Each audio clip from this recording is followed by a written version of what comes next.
What is going on, everybody? My name is Nico. Welcome back to another Pokemon Scarlet Violet VGC team breakdown video. I've got a new team for you here today that I built the other day. I was just messing around on Showdown, and I realized after I had started testing this team, it has no ruined Pokemon, but it's actually so good still. So I really wanted to showcase it. It's pretty meta. It's not anything over the top or crazy. It's actually probably something we saw quite a bit of toward the end of Series 2, but it's a fun team. Figured I'd show it off in a video. So if this is your first time here on the channel, make sure you are subscribed for more videos like this in the future, and let me know in the comments below, do you think that we actually need ruined Pokemon on teams in Series 3? Because I really don't think we do. So like I said, I was team building this the other day, and it looks just like something we would have seen in Series 2, right? Toward the end of Series 2, it's pretty much Palafin balance without the Palafin. I missed Bundle, so I added Bundle to my Fire, Water, Grass core. I really wanted to use Kingambit, so Kingambit was one of the first Pokemon that I added to the team. And then I got to the end after, I threw Amoonguss and Fluttermane on there, and I was like, what's my last Pokemon? I was thinking, and I added Dragonite, because Dragonite's just really good right now. And then I was like, okay, let me start testing. Started playing the team. It's very consistent, does very well. And then I realized after I kept playing, I was like, there's not a Ruin Legendary here. Which I really don't think there needs to be a Ruin Legend in this format. I feel like if you start team building with the intent of having a Ruin Legend on the team, then they work very well. But if you team build without that intent initially, they're very hard to work onto a team. Which means I just don't think they're that necessary to use. But this team is just incredibly fun, very solid. I have it built in-game as well, so you'll probably see it in a couple VGC Climb videos. So we're starting off with the Iron Bundle here. Iron Bundle, I just have Terra Ice on it. I didn't mess with the Terra because it's not really your main Terra target. We have Booster Energy on it with Icy Wind, Hydro Pump, Freeze Dry, and Protect. Very standard bundle stuff. 4 HP, 252 Special Attack, and 252 Speed. Then we have our Arcanine. We have Safety Goggles with Water Terra type, Will-O-Wisp, Extreme Speed, Flare Blitz, and Protect. I used to run Snarl a lot in this format. It just doesn't, because games can move so quickly with like Chi-Yu and Fluttermane. It just doesn't seem all that worth it to have, Snarl on the Pokemon. It's just better to have the extra damage with Extreme Speed, especially you can utilize other Chien-Paos. If the opposing side has a Chien-Pao, you can use that to your advantage to do more damage to the other side of the field. So for me, I think just Extreme Speed, this format is just a lot better. Howl is another valid option. The spread, just a standard defensive spread for Arcanine, 244 for attack, 68 defense, 76 special defense, and 116 speed with a jolly nature. Then we have our Kingambit. I really like Kingambit this format. It's so strong, just really powerful all around. So I have it here with an Assault Vest, Defiant, obviously, Sucker Punch, Kowtow Cleave, Iron Head, and Terra Blast. Allows you to play very well into things like Amoonguss, and avoid opposing Ting-Lus and things like that. So pretty solid. Avoids the special, the super effective damage of fighting types as well. So just all around really solid Terra typing on Kingambit. 240 HP, 252 attack, 12 defense, and 4 speed. Just the 4 speed, so you can kind of outspeed other opposing Kingambits. We have Amoonguss, very standard stuff, but I built this team with the intent of maybe taking it to the online IC that's coming up. And I threw it on here with a Covert Cloak, Clear Smog. I do also think just running Citrus Berry, because there's not really that many Iron Hands running around, even on ladder. Citrus Berry works very well. Clear Smog, Spore, Rage Powder, and Protect. I built it with Clear Smog instead of Pollen Puff just because of the Dondozo matchup. You saw with EUIC this weekend that Dondozo is still very prevalent and is still very good. There were a handful of them in the top 4. So I think that having Clear Smog is still really option if you don't have that other haze option in the form of like Palafin or Chien-Pao, things like that. I still think Amoonguss can be your answer, and it has proven to be very effective for this particular team. Then we have Fluttermane. This is a very standard Fluttermane, Series 2 style Fluttermane. Life Orb with Moonblast, Shadow Ball, Dazzling Gleam, and Protect with a Fairy Terra type. 4 HP, 252 special attack, and 252 speed. The main reason for this is, I like a bulky Fluttermane, but we don't really have a Tailwind option. Unless you really want to set up here with Dragonite. And I'm almost contemplating switching Dragonite's Tailwind for Dragon Dance instead. Just because there's very few situations where I'm actually using Tailwind with Dragonite. But Fluttermane in terms of the speed stat, you can use this to your advantage, like the other Fluttermane I've been using on my Garchomp team. Is very bulky and just does a lot of damage and can take hits. So it plays very well in that scenario, but it's not outspeeding stuff. Versus with Bundle on the team, I'm able to just Icy Wind stuff and then clean up with Fluttermane in the end game. And it's so much better to have that speed investment and that extra damage. So I really enjoy this particular version of Fluttermane for this team.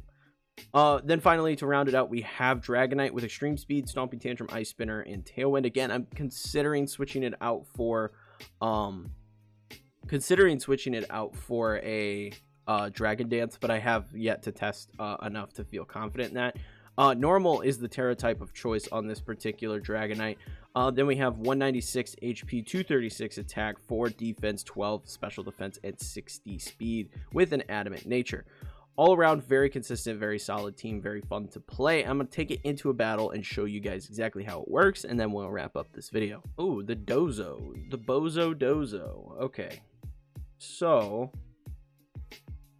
they can have open team sheets. I don't care.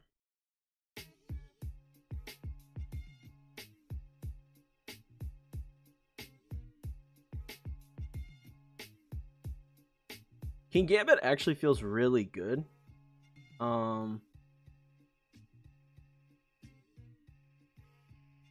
I really do like the Kingambit bring.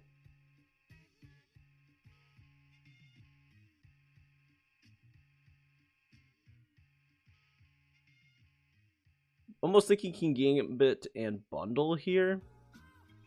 And then we can go with Amoonguss in the back and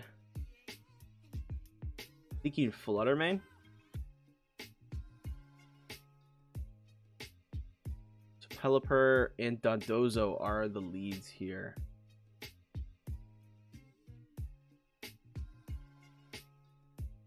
I'm not really particularly worried about having access to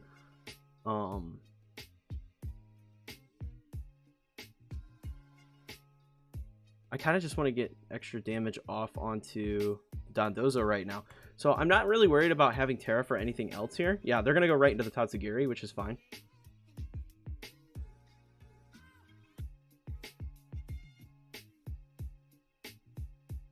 They're running the Surf one that showed up at EUIC. This is such a it's such a cool set. Got it. So what we can do is get in Amoonguss and go for a Freeze Dry.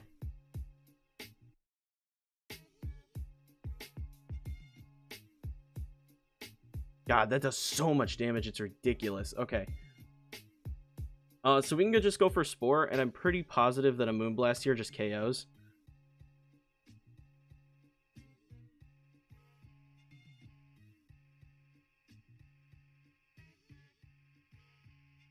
I didn't even realize this was the team from EUIC. Okay. I think we have to get another Spore here. Don't flinch. Nice. We can get in Kingambit now and go for a Dazzling Gleam.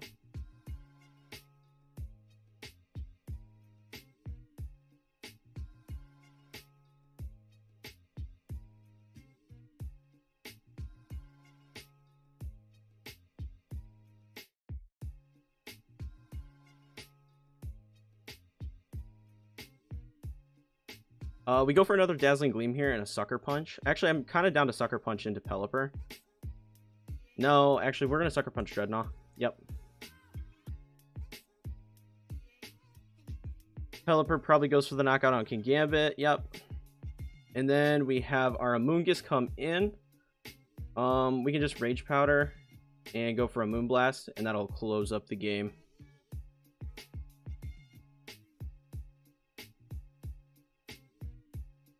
That Surf Dondozo team is so cool. Honestly, I saw that played at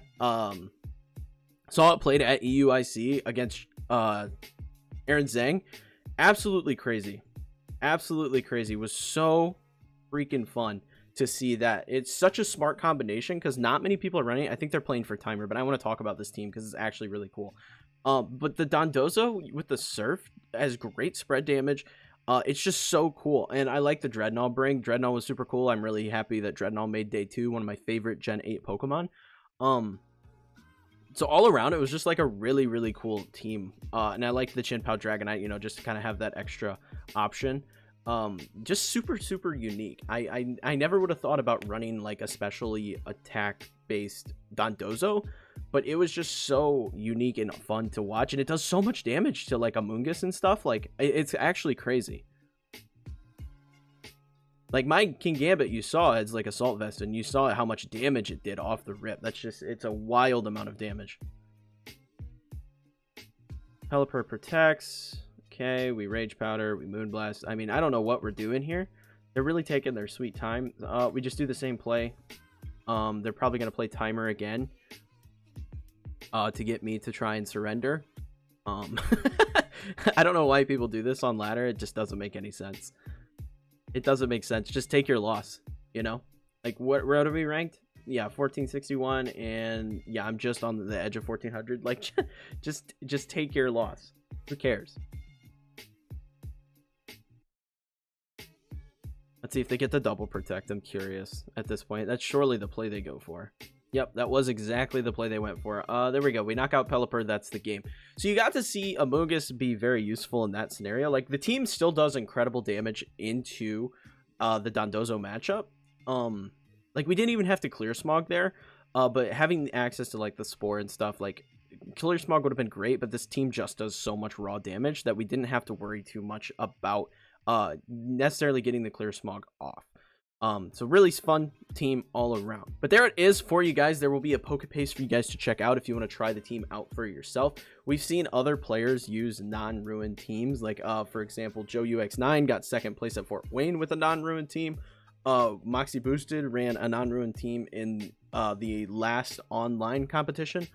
So it's popping up here and there, and a lot of people are running it, and it makes sense. Like I said at the start of the video, if you're building with the intent to have a ruined Pokemon, they fit very well, but if you're not, then it's very difficult to rotate them in. So don't feel like you have to have one on your team to perform. But that is going to be it for this video, guys. I hope you all enjoyed, and if you did, leave a like and subscribe for future Pokemon content from me, and also be sure to check out the Discord where people over there playing Pokemon all the time. And if you want to see more from me, check out these videos on screen here. I have a video here talking about my favorite Pokemon games because I thought I was going to be out of town this weekend and needed to get something done quick. So, really cool video there, just chatting about what I think the best mainline Pokemon games are and putting them in a tier list. Pretty cool stuff. Also, check out this other video where I use Azumarill and show you guys why it's so good in VGC Series 3. And then check out this video where I tried out Justin Tang, team that won Fort Wayne Regionals. But until next time, peace.